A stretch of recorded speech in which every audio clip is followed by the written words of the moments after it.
우리 집사님들의 귀한 찬양을 들으니까 마음이 많이 편안해졌습니다. 은혜스러운 찬양을 앞으로도 계속 듣고 싶지요? 네. 다음 안식일에는 또 어떤 찬양을 또 누구를 통해서 들을 수 있을까 기대가 되고요. 이 찬미를 통해서 우리 마음 가운데 가장 중요하고 가치 있는 하나님이 영광을 받으시는 것이 행복하고 또 우리 마음을 평안케 준다고 하는 그러한 경험이 앞으로 계속되기를 바랍니다.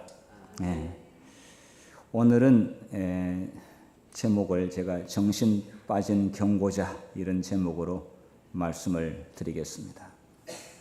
며칠 전에 자주 있는 일이기도 합니다만은 이제 한참 잠자고 있는데 이제 이 소방 벨이 울렸습니다. 그러니까 정말 내 대신에 누군가가 가서 저 벨 소리를 이렇게 좀 꺼줬으면 하는데 우리 집에 저 외에는 아무도 안 움직입니다. 그래서 귀찮지만은 일어나서 1층에 와가지고 그런데 이제 먼저 혹시나 어디에 불이 난 데가 있는지 없는지 이제 2층에 와서 그 판을 보게 되면은 몇 층이 어디에서 빨간 불이 있는 것이 이제 확인이 되고 그래서 확인을 했는데 엘리베이터실 기계실 옥탑에 있는 엘리베이터 기계실에서 문제가 생겼더라고요. 사실 거의 오작동 때문에 그런 일이 많습니다. 기계실 열쇠 열고 올라가서 보니까 아무 일이 없었어요. 근데 이 오작동이 하여튼 자주 일어납니다. 그런데 실제로 또 뭔가 이유가 있어가지고 일어나는 경우도 있습니다. 그런 경우는 열이 온도가 높아졌다든지 뭔가 다른 요인에 의해 가지고 예민하게 움직이는 그런 경우들이 있지요.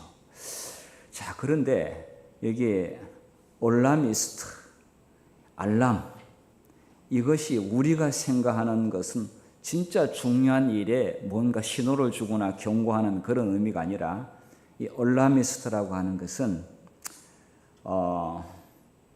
필요하지 않는데 과다하게 어떤 우려를 자아내는 그러한 말로서 이 얼라미스트라고 그렇게 한다고 합니다.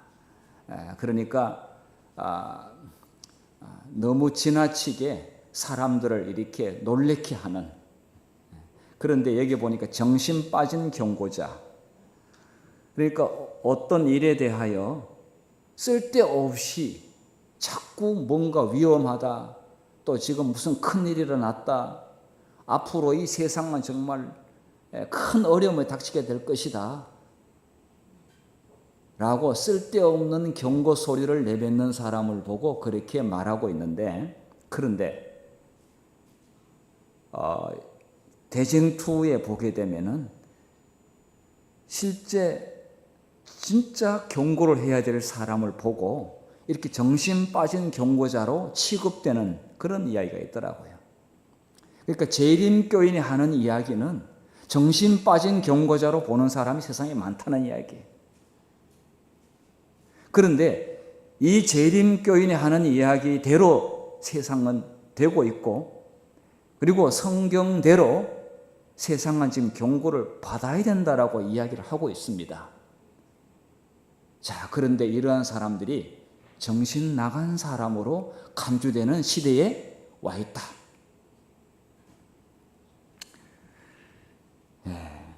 침례 요한이, 지금 여기 그림이 침례 요한인데요. 침례 요한이 이야기할 때 상당수 사람은 저 사람의 이야기는 정말 옳은 말이고 우린 저 사람의 말을 듣고 그래서 회개하고 깨우침을 받는 사람이 있었지만은, 그러나 또 한쪽 사람은 저 정신 나간 경고자가 또 똑같은 소리 한다 이렇게 이야기를 하는 사람들이 굉장히 많았었습니다. 그런데 침례 요한은 그래도 다수의 사람들이 이 침례 요한의 경고를 듣고 두려워했습니다. 양심적으로 떨었습니다. 그리고 자기들이 몰래 지은 죄들이 눈에 떠오르기 시작했습니다. 예. 여러분, 이런 집을 보셨습니까?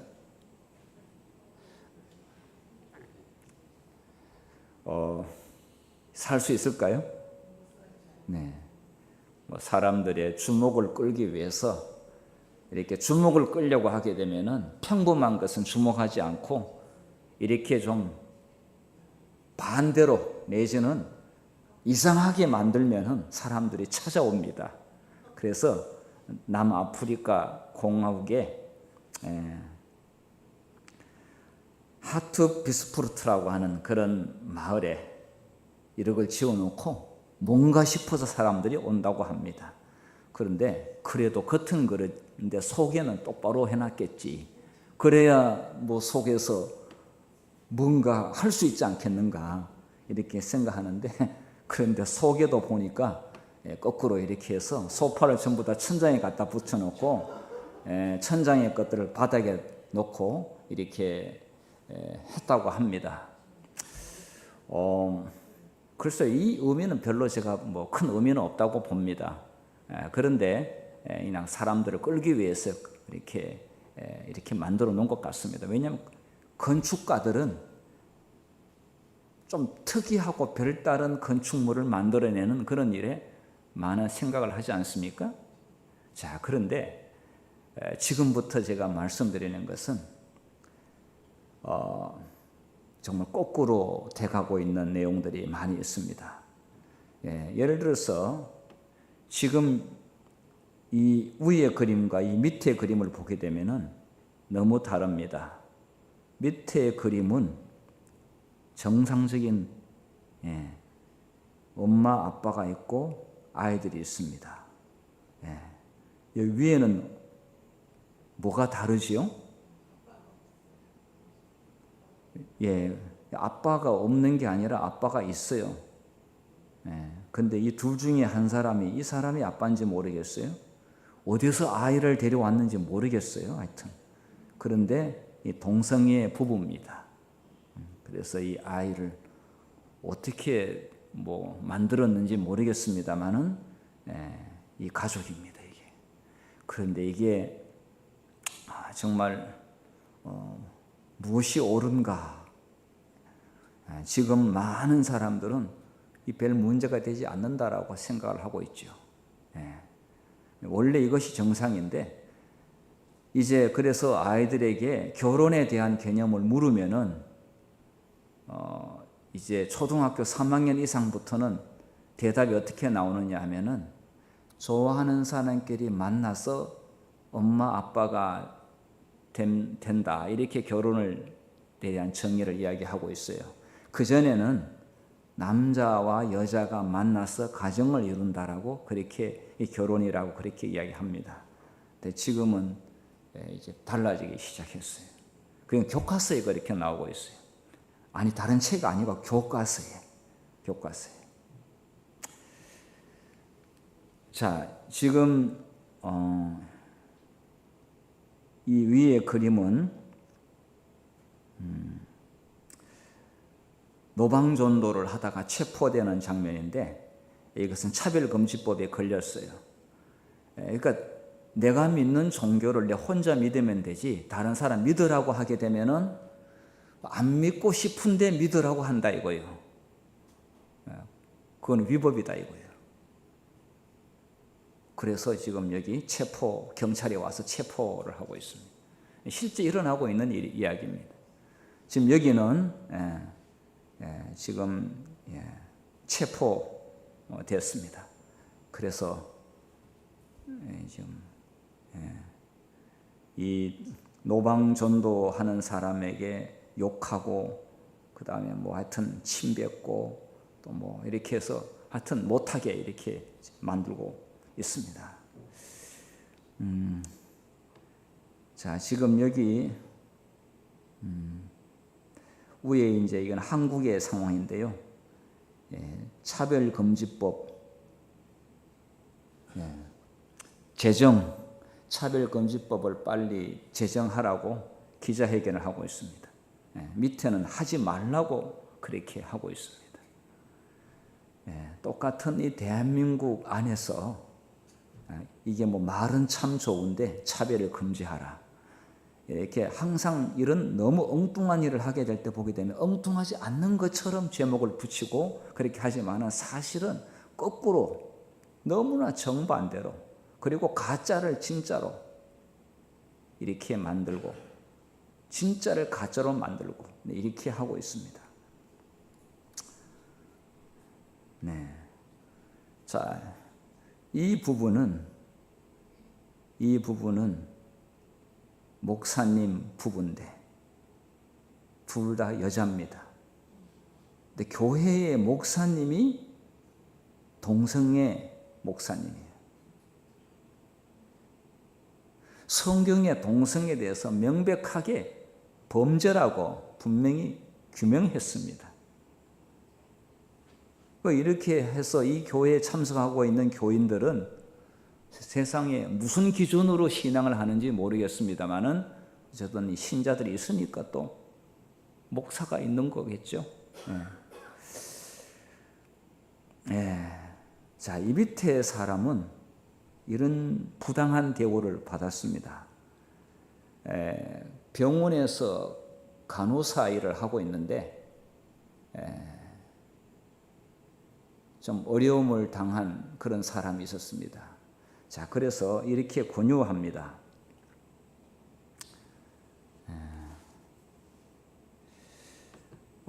굉장히 힘들어하고 있었습니다.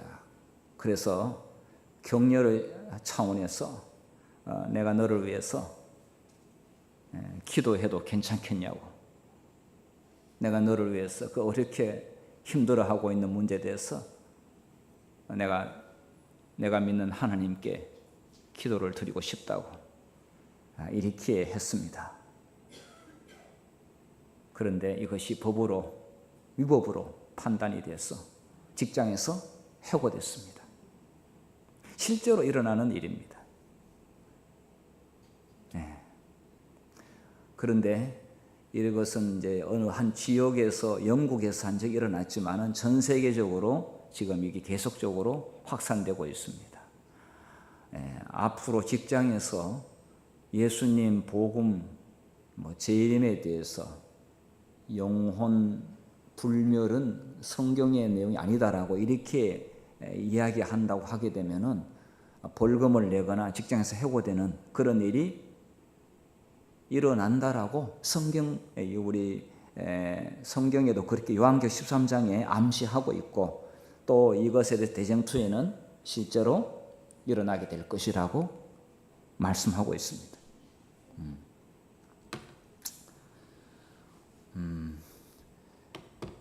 여러분, 이 눈먼식의 공이라고 하는 이 책은 꽤 유명한 책입니다.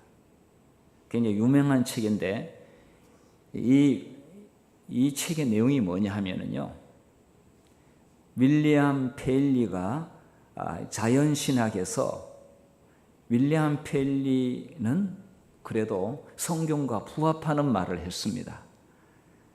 복잡한 물건이 있다면은, 예를 들어서 그것이 시계라고 한다면은 반드시 설계자가 있다. 자, 그런데 이게 지금 이 책을 쓴 사람은 리처드 도킨스라고 하는 사람인데 이 윌리엄 페일리가 한 말에 대해서 반증을 했어요. 나는 그렇게 생각하지 않는다 이거예요.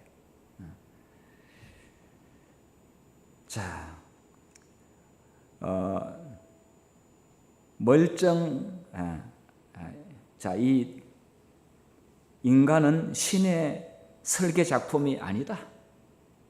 인간은 하나님이 창조한 게 아니다. 단순한 자연 선택의 결과물이다. 그러니까 어떤 환경이 만들어지게 되면은 거기서 미생물이 나오듯이 사람도 어떻게 환경이 만들어져 가지고 튀어나왔다 이거죠. 자연 발생적으로 사람이 만들어졌다는 주장을 하고 있습니다. 그래서 창조주의 최고의 걸작품인 인간을 만약에 누군가가 만들었다고 이야기를 한다면은 그것은 앞을 보지 못하는 눈먼 시계공이 어쩌다 시계를 그냥 이렇게 만지다 보니까 시계가 만들어졌던 것과 같다. 그러니까 인간의 창조도 자기는 누군가가 만들었다고 생각하지 않는데 누군가가 만들었다고 자꾸 이야기를 한다면은 눈먼 시계공이 뭔가 어설프게 만지다가 그냥 사람이 만들어졌을 정도다. 그러나 자기는 자연 선택의 결과물이라고 생각한다. 이렇게 주장을 했습니다. 그런데 이 눈먼 시계공이 리처드 도킨스가 쓴 이 책이 2015년 한국출판문화산업진흥원에서 대학생들에게 추천도서로서 선정됐다는 이야기입니다. 많은 좋은 책들이 있을 텐데 신입생들에게 이 책이 너무 좋은 책이니 이 책 읽으시오라고 추천도서로 이 책이 선정됐다고 합니다. 정말 거꾸로 이 세상이 어디로 가고 있는지, 그것도 학문의 전당인 지성인들이 모였다고 하는 대학생들에게 이 책의 추천도서로 읽으라고 권했다고 하는 것은 굉장히 충격적인 이야기입니다. 근데 그 외에 추천도서로 나온 책들을 보게 되면은 성경의 진리를 지지하는 그런 내용들은 없습니다. 성경의 내용을 정반대로 나가는 책들이 다 지금 추천도서로 나오고 있습니다.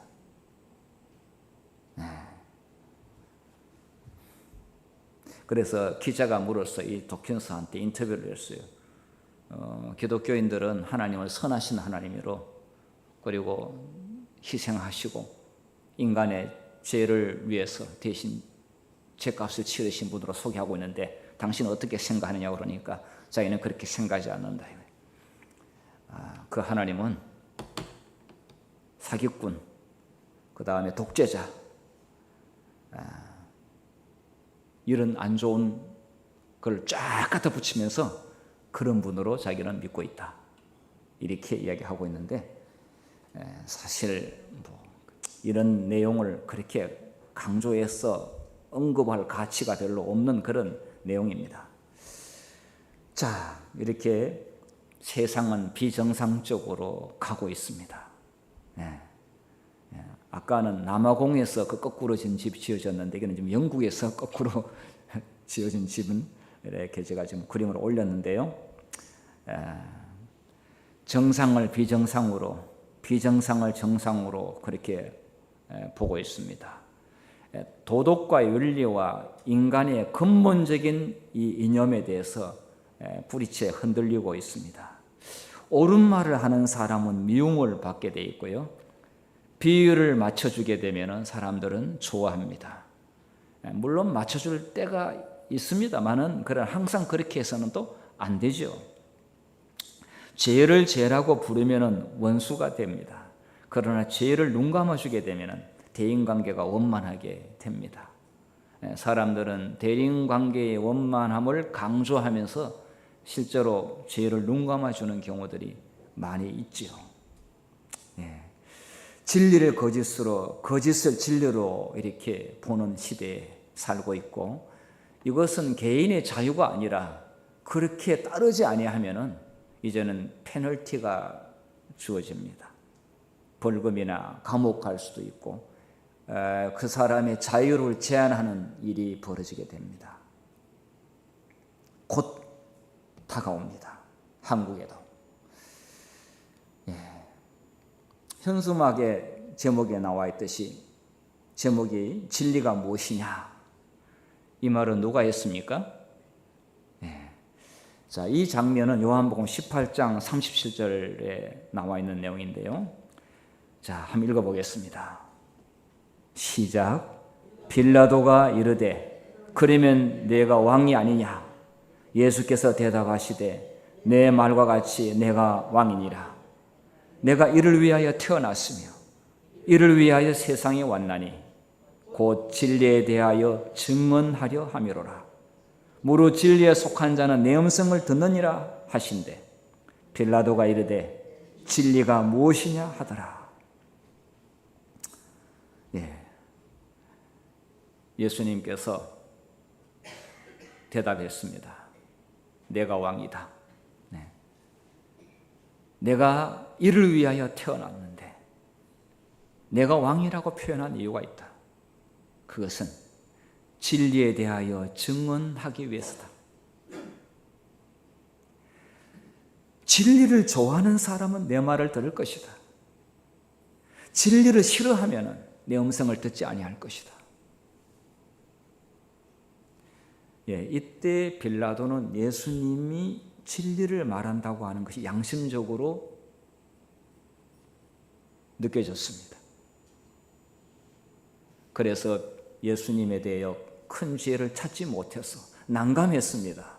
죄가 없는 사람을 지금 벌을 줘야 된다고 군중이 그러니 이 빌라도가 난감했습니다.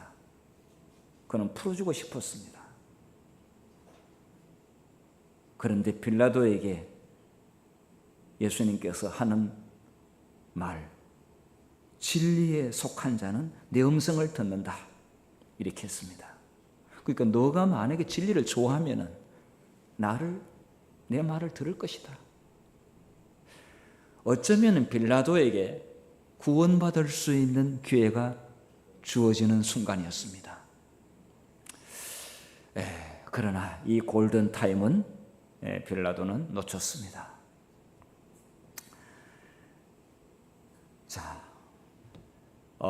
당시 예수님께서 옳은 말을 했지만은 정신 나간 경고자로 보는 사람들이 꽤 많았습니다. 그것도 예수님의 가장 가까운 친척들이 그렇게 봤습니다. 마가복음 3장 21절에 보면은 예수의 친속들이 듣고 붙들려 나오니 이는 그가 미쳤다 하밀러라. 예루살렘에서 내려온 서기관들은 제가 바알세부를 지폈다 하며 또 귀신의 왕을 힘입어 귀신을 쫓아낸다 하니 29절에 누구든 성령을 해방하는 자는 사심을 영원히 얻지 못하고 영원한 죄에 처하느니라 하시니 이는 저희가 말하기를 더러운 귀신이 들렸다 함이라라. 먼저 예수님의 친족들이 예수님이 좀 정신이 나갔다, 그렇게 했고요. 그 다음에 서기관들이 예수님의 하시는 일을 보고 바알세부를 지폈다, 귀신이 불을 지폈다. 예수님께서 귀신을 쫓아낸 것을 보고 그래서 귀신을 쫓아내는 일을 했음에도 불구하고 귀신을 쫓아내는 걸 보고 이들은 분명히 저것은 귀신이다. 그런데 어떻게 귀신이 귀신을 쫓아낼 수가 있습니까? 귀신끼리 어떻게 싸웁니까? 자기들이 한 편인데. 예수님께서 성령의 능력으로 하신 일에 대하여 귀신이 하는 걸로 할 정도면은 예수님께서 정말 엄청난 오해를 받으신 것이 분명합니다. 자, 성경에 보게 되면은 예수님뿐만 아니라 예수님을 포함해서 여러 사람들이 이런 엄청난 오해를 받았습니다. 사실 오해를 넘어서서 정신 나간 사람으로 오해를 받았습니다. 자, 예수님이 그러했고요. 바울이 그러했고요. 노아가 그랬습니다. 이들은 성령의 능력으로 바른 지성을 가지고 이야기했는데 어떤 사람들은 미친 사람이라고, 광신자라고, 정신 빠진 사람이라고 그렇게 이야기를 했습니다. 경고하기는 하는데 정신 나간 미친 사람이 경고하는 것이다. 그러니까 들을 필요가 없다. 그렇게 이야기를 한 것입니다. 자, 그러면은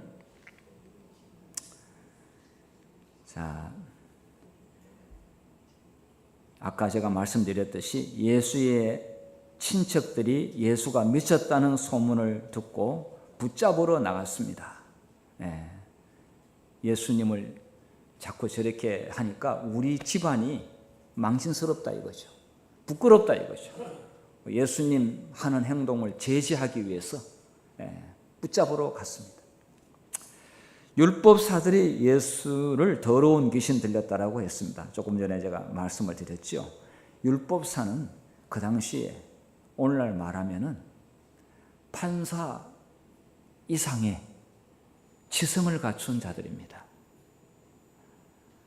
모세 오경에 대해서 박시kel뿐만 아니라 다른 일반적인 민사 형사에 대해서도 이분들의 해법이 정말 법에 의해서 판단을 내려야 되는 것이기 때문에 굉장한 해박한 지식을 갖춘 사람들인데 그 율법사들이 예수를 귀신 들린 사람으로 간주를 했습니다. 아마 이런 일들이 마지막에 일어난다고 했는데 우리나라의 최고의 로펌에 있는 변호사들 아니면 또 검찰에 있는 굉장히 유망한 그런 사람들이 어쩌면은 종교 문제에 관하여 손을 대는 날이 분명히 오게 될 터인데 지금은 그렇지 않지만은 그 사람들이 말이 성경보다 더 위에 있을 수가 있습니다. 그럴 때 성경의 말을 참말을 하고 있는 사람들이 정신 나간 경고자로 취급받을 수도 있습니다. 자, 바리새인들은 예수님의 치료 봉사, 한 손 말라서 안식일에 그 손 마른 사람, 그러니까 손이 말랐다고 하는 말은 여기 혈액이 전혀 통하지 않아 가지고 손이 굳어져 버린 사람이죠. 이 사람을 예수님께서 고쳐 주셨잖아요. 손 잘 움직일 수 있도록. 그래서 직장 생활도 할 수가 있고 정말 기적 같은 일이 벌어졌는데 안식일 날 예배드리다가 일어났어요. 저 구석에 앉아 있던 한 사람이 그런 예수님께서 그를 이렇게 세워가지고 그 손을 고쳐 주셨는데 그 일로 말미암아 이렇게 바리새인들은 예수를 죽여 없애야 되겠다고 하는 그런 계획, 음모를 하게 됩니다. 불편한 존재가 되어버렸습니다. 좋은 일을 했는데 사람 살리고 사람을 고쳐주고 불치병 환자를 치료했는데 불편한 혐오스러운 존재가 되어버렸습니다.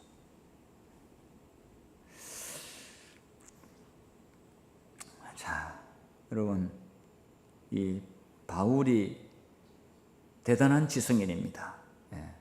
가말리엘의 당대 최고의 철학제 수석 제자였으니까 그 제자가 굉장한 이름을 떨쳤는데 그 전에 사울이었지요. 근데 이제 예수님 믿고 바울이 됐는데 바울이 사람들에게 공중 앞에서 예수님 이야기를 했습니다. 자, 역사적으로 쭉 정말 아브라함부터 시작해가지고 이야기를 논리정연하게 이렇게 전개하게 될 때, 야, 정말 역사를 저렇게 꿰뚫어 보고 있는 대단한 사람이다. 청중들이 듣고 있었는데, 이제 바울이 이야기하게 될 때는 자기가 하는 그 말을 입증하기 위해서는 역사의 정통성을 이야기합니다. 왜냐하면 역사의 정통성을 통해서 공감하고 있는 대중들이 많이 있지 않습니까? 자, 그래서 총독 베스도 앞에서 정말 열변을 토했습니다. 그런데 베스도가 탁 들어보니까 정말 대단한 사람이에요. 이 바울이. 그래서 베스도가 크게 소리하여 가로되 바울아 너가 미쳤도다. 이것은 진짜 정신병자라고 하는 말이 아니라 이 예수님에 대하여 너는 거기에 그렇게 꼭 빠졌구나. 쏙 빠졌구나. 너무 많은 학문이 너를 미치게 한다 하니 바울이 가로되 베스도 각하여 내가 미친 것이 아니요 참되고 정신 차는 말을 하나이다. 진실과 역사의 정통성을 이야기를 하고 있다. 총독 베스도 정말 이 바울이 전한 예수님의 부활을 받아들일 수 있는 굉장히 중요한 기회였습니다. 예.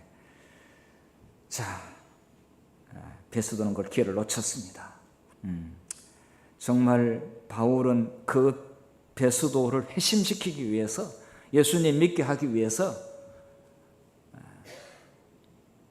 그 생애의 마지막인 것처럼 그렇게 열정을 바쳐서 그렇게 했지만은 그는 그걸 받아들이지 아니했습니다.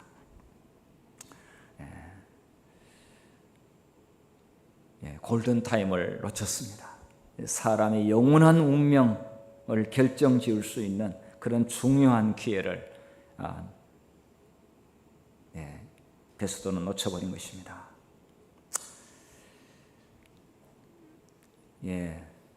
노아 이야기를 하겠습니다. 노아는 우리가 볼 때 여러분 그 큰 배를 건축을 할 수 있는 사람이라고 한다면은 그가 뭐 건축에 대한 것만 박식한 배를 짓는 조선 배를 지어본 일이 없습니다. 배를 지어본 경험이 없고 설계해보지도 않았고 그 설계는 하나님께서 주신 설계도인데 설계도를 읽을 수 있는 것도 보통 실력이 아닙니다. 제가 교회 건축을 해보니까요. 설계 도면을 가져왔는데 설계도를 읽을 줄도 모르는 사람이 건축하겠다라고 나오는데 그것도 교회 유력한 사람이 자기가 건축을 맡겠다고 할 때에 정말 힘들었습니다. 실력을 다 알아요, 교인들이. 그건 설계도를 볼 줄 몰라요, 제대로. 근데 틀리게 보는데 자기 혼자 우기는 거죠. 그런데 노아는 설계도를 잘 읽었고요. 그리고 대단한 청중 설교가였습니다. 여러분 청중들 앞에 서는 것조차도 사람들은 힘들고 아무나 서는 게 아니지 않습니까? 노아는 언변이 뛰어났습니다. 그리고 당대의 사람들이 대단히 지식이 뛰어나요. 왜냐하면 900년 이렇게 살았기 때문에 900년 동안의 인생의 여러 가지 학문과 경험치와 그 다음에 여러 사람들을 만나서 다듬은 그의 지성은 대단했는데 그들 앞에서 연설을 한다고 하게 되면 정말 바른 말을 하고 그리고 그의 삶이 흠이 없는 사람입니다. 만약에 그의 삶에 흠결이 많다고 한다면 노아의 말을 믿지 않겠죠. 자, 그런 노아가 사람들에게 이야기했습니다. 그럼에도 불구하고 너는 어떤 취급을 받았느냐? 자, 세계는 하나님의 공의와 그분의 율법에 일제히 반대하였으며, 자, 하나님의 공의 율법에 대해서 일제히 압도적으로 반대했다. 노아는 광신자로 강조되었다. 홍수 직전에 세속적이며 영광을 받은 위원들과 현인들도 같은 말을 반복하였다. 그러니까 홍수 전에 위인들과 그 다음에 현인들, 유망한 그 똑똑한 사람들이 많이 있었습니다. 그들도 똑같이 노아가 하는 말은 광신자의 말이다. 자, 그들은 하나님의 위협은 겁을 주려는 것뿐이며, 그러니까 이 세상을 물로 심판하겠다고 하는 이 경고의 기별을 노아가 대신 전했지 않습니까? 이것은 겁주는 것이다 이거야. 겁주는 것이다. 실제로 이행되지 않을 것이다. 놀랄 필요가 없다. 세상을 창조하신 하나님에 의한 세계의 파멸과 그분이 창조하신 존재에 대한 처벌은 결코 발생하지 않을 것이다. 안심하라. 두려워 말라. 노아는 무모한 광신자다 라고 그렇게 말했습니다. 네, 노아가 좀 불쌍하지 않습니까? 좀 노아가 많이 좀 안 됐다고 보이지 않습니까? 우리 중에 누군가가 용기 내서 그런 일을 하고 있는데, 이런 취급을 받게 되면은 우리는 하지 못할지 모르지만 속으로는 안타깝고 속상할지 모르겠어요. 노아는 외로운 전도자였습니다. 자, 세상을 물로 심판할 때의 그런 거와 같이 세상 마지막에 불로 세상을 하나님께서 심판하시기 전에 노아의 때와 같이 이런 일이 일어나게 될 것을 베드로후서에 성경은 예언을 했습니다. 자, 그럼에도 불구하고 하나님께서 세상을 심판하시기 위해는 경고자를 세워야 합니다. 그 경고자를 제7일 안식일을 예수 재림 교인들로 부르기로 하나님께서 작정을 하셨습니다.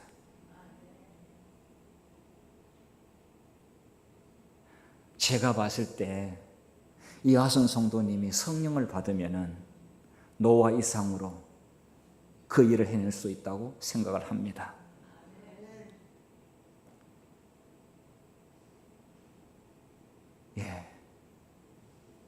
이 일은 하나님께서 하시는 일이기 때문에 사람이 함부로 재단을 해서는 안 된다고 생각합니다.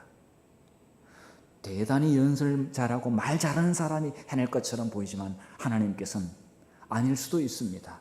왜냐하면 오늘 아침에 우리 안식일학교 시간에 막달라 마리아가 최초의 부활을 전한 여인이었는데 그 여인이 7 귀신이 들린 여인이었고 사람의 주목도 하지 않는 여인이고 그 여인하고는 식사도 안 하는 여인입니다. 그런데 그 여인이 이 복음의 가장 중요한 부활 사건을 최초로 전한 여인 아닙니까? 하나님께서 어떤 사람을 쓸지 모르는 겁니다.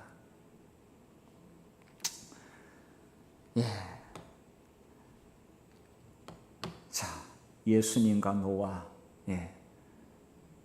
같은 입장에 있었습니다. 자, 이 내용을 제가 조금 속도를 내서 읽어보겠습니다. 이 글자 잘 따라오세요.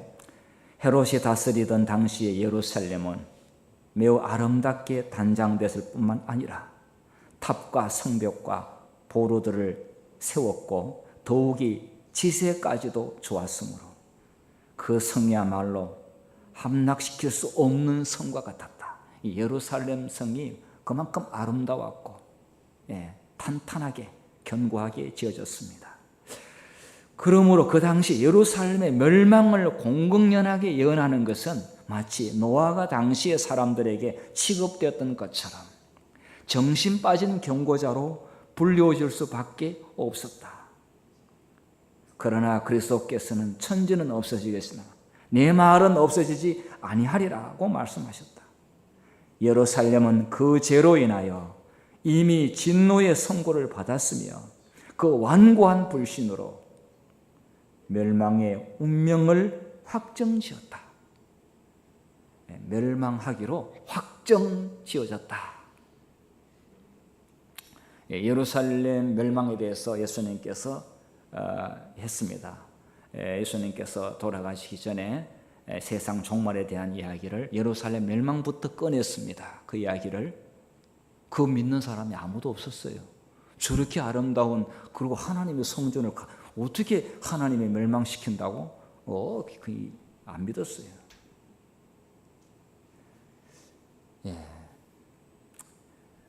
자, 그런데 예수님께서 그 말씀을 하시고 난 다음에 39년이 세월이 39년이면 40년에 마이너스 1 플러스 1 하면 40년인데 40년에 마이너스 1이 39년인데 여러분 성경의 한 세대는 40년입니다. 그러니까 한 세대 후에 결국은 이제 멸망을 했는데 하나님의 자비와 인내가 한 세대까지 참으셨다고 하는 것을 볼 수 있습니다.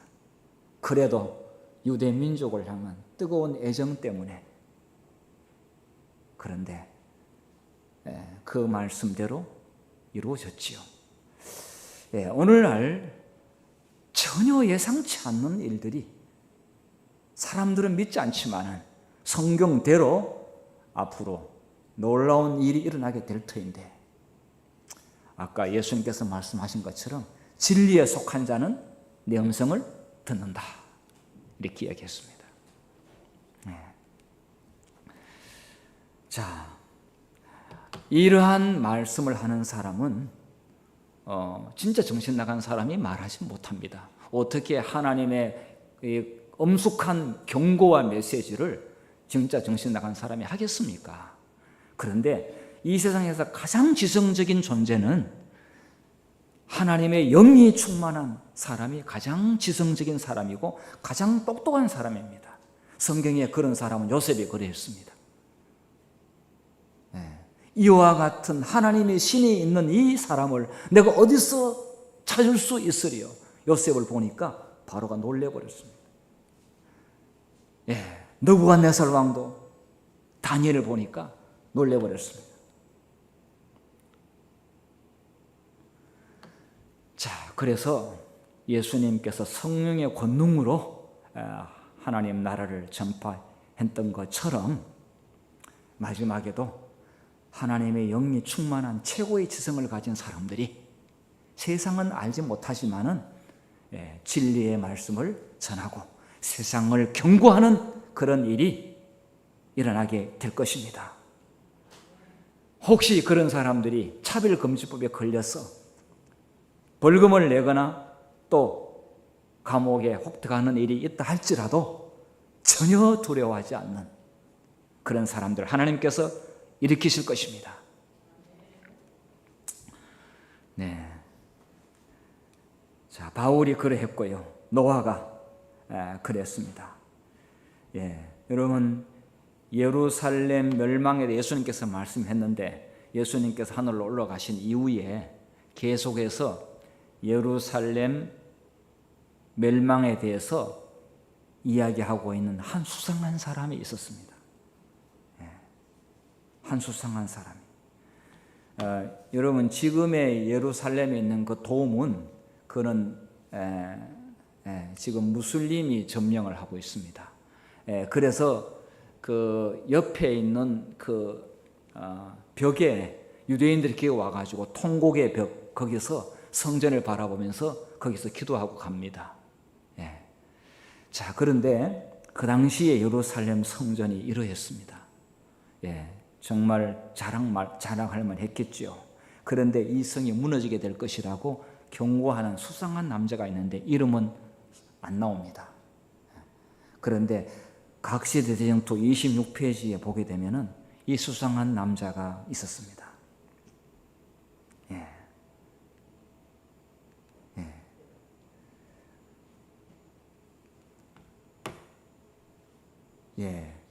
하나님께서 금방 그 성을 멸망시키지 아니하시고 유예 기간을 주시는데 한 40년 동안은 주었는데 예루살렘 성이 멸망하기 7년 전부터 어떤 호름한 옷을 입은 한 남자가 예루살렘 거리를 돌면서 예루살렘이 멸망합니다. 예루살렘이 멸망합니다. 그러므로 예루살렘 성에 들어가면 안 됩니다. 다른 곳으로 도피를 해야 됩니다. 예수님께서 예언하신 그 이야기를 하게 될 때 사람들은 저 미친놈이, 저 정신 나간 놈이 또 저런 이상한 말을 하고 있다. 그렇게 했습니다. 정말 하나님께서 유대 민족을 위한 그 인내와 자비심이 얼마나 큰지, 그리고 그들을 구원하기 위한 그 노력이 얼마나 대단한지. 자, 여러분, 노아 때도요, 방주의 문이 닫힌 이후에도 비가 금방 내리지 않았는데, 자, 그 비가 내리기 전에 문이 열려 있을 동안에 식구들 들어가고 짐승들이 이렇게 줄을 이어서 가게 될 때에 사람들은 그땐 깜짝 놀랐습니다. 어떻게 말을 할 줄 모르는 짐승들이 저렇게 군대처럼 앞놈 숨는 짝을 맞춰가지고 저렇게 정말 줄을 이어서 방주로 들어가는 그 장면을 보고 사람들은 저 미친 노아가 한 말이 진짜일 수 있겠다라고 하면서 머리끝이 섰습니다. 그때 그냥 코끼리 뒤에 그냥 코끼리 꼬리 잡고 들어갔으면 살았을까요? 못 살았을까요? 살았을 겁니다. 그런데 사람들은 그러한 마지막 골든 타임을 놓쳤습니다. 안 들어갔습니다. 노아 식구만 다 들어갔습니다. 제가 말씀을 마치겠습니다. 오늘 우리는 진리가 무엇이냐? 빌라도가 말을 했지만은 우리는 사람들에게 진리가 무엇이냐? 예수님 이야기를 마지막에 해야 될 터인데 혹시 이 이야기를 하면서 시대에 뒤떨어진 이야기나 아니면은 이상한 이야기로 아무도 내 말에 귀를 기울이지 않는다고 그래가지고 침묵할 수 있을까요? 성경대로 됩니다. 어떤 사람에게는 구원받을 수 있는 황금 같은 귀한 기회, 골든 타임이 될 수가 있습니다. 100명이 안 들어도 한 사람 들으면은 하나님께서 놀라운 일을 하실 겁니다. 10월 마지막 주에 이를 위하여 지금부터 잘 준비해 주시기를 바라고, 어떤 사람을 구원시킬지 미리 작정해 놓으시기를 바라고요. 그리고 일에 대한 결과는 하나님께서 풍성한 축복으로 갚아주실 것을 믿습니다. 말씀을 마치겠습니다.